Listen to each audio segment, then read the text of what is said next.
এই তরকারিটা খেতে অসম্ভব অসম্ভব মজার। রুটি, পরোটা, ভাত যেকোনো কিছুর সাথে খেতে অসম্ভব ভালো লাগে। তো আমি কিভাবে রান্না করলাম চলুন দেখা যাক। আমি মনিকাস রেসিপি অ্যান্ড ব্লগ থেকে আমি কড়াই তেল দিয়ে এটার মধ্যে পাঁচফোড়ন দিয়ে তেজপাতা দিয়ে দিলাম। আমি সবজিগুলো আগেই কুটে রেখেছি। বিভিন্ন ধরনের সবজি এখানে আপনারা চাইলে যে কোনো সবজি দিয়েই করতে পারেন। এখানে আমার ৫-৬ পদের সবজি ছিল। কুমড়া থাকলে কুমড়াও দিতাম এবং ডাঁটা থাকলে ডাঁটা দিতাম, ফুলকপি, গাজর এগুলি সব দেওয়া যায়। ছিল না যেগুলি ছিল সেগুলি এখানে প্রায় কাঁচা কলা, আলু, তারপরে কারকল, বেগুন, পেঁপে, তারপরে এই লাউ, সবকিছু দিয়ে আমি এখানে রান্না করতেছি।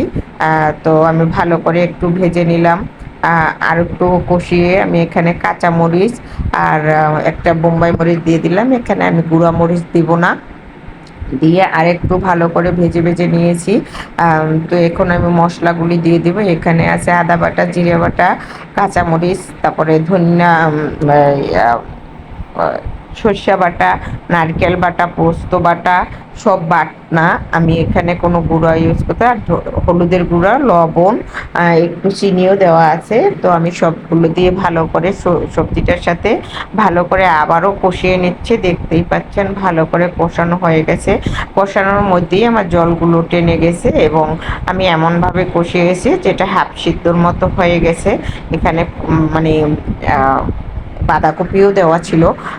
তো সব সময় একটু অনেক ধরনের সবজি দিয়ে রান্না করলে খেতে ভালো লাগে। আপনারা চাইলে এখানে ডালের বড়িও দিতে পারেন। আমার ছেলে মেয়ে পছন্দ করে না বিধে আমি দিলাম না। দিয়ে দিলাম পরিমাণ মতো জল। এখন আমি ঢেকে দিব। তো আমি ঢাকনাটা উল্টে দেখলাম যে আমার সবজিগুলো সিদ্ধ হয়ে গেছে এবং ঘ্রাণটা অনেক অনেক সুন্দর বের হয়েছে।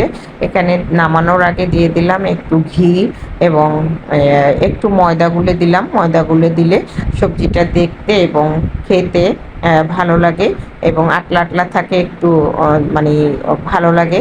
তো আমি দিয়ে দিলাম জিরার গুঁড়ো, ভাজা জিরার গুঁড়ো নামানোর আগে। দেখতেই পাচ্ছেন একটু মাখা মাখা ঝোল রাখবো, কিন্তু এটা থাকবে না, টেনে যাবে, যেহেতু কাঁচা কলা দেওয়া আছে ঝোলটা টেনে যাবে। আর দিয়ে দিলাম নামানোর আগে ধনিয়া পাতা। তো ধনিয়া পাতা দিয়ে, যেহেতু এটা বিলাতি ধনিয়া পাতা, সেহেতু আমি একটু নাড়া দিয়ে নিলাম। আর ওই ধনিয়া পাতা হলে উপরে দিয়ে দিলেই হয়ে যায়। সবজিটা রান্না হয়ে গেছে, খেতে অসম্ভব মজার হয়েছিল। একবার হলো আপনারা বাসায় রান্না করে খেয়ে দেখবেন, পেঁয়াজ রসুন না দিয়ে এভাবে করে। তো আমার ভিডিওটা যদি ভালো লাগে সবাই লাইক শেয়ার কমেন্ট করে পাশে থাকবেন। ইউটিউব থেকে যারা দেখবেন সাবস্ক্রাইব রাখবেন, করে রাখবেন। পেজ থেকে যারা দেখবেন ফলো দিয়ে রাখবেন, নতুন ভিডিও দেওয়ার সাথে সাথে পেয়ে যাবেন। সকলকে অসংখ্য ধন্যবাদ। সবাই ভালো থাকুন, সুস্থ থাকুন, পাশে থাকুন।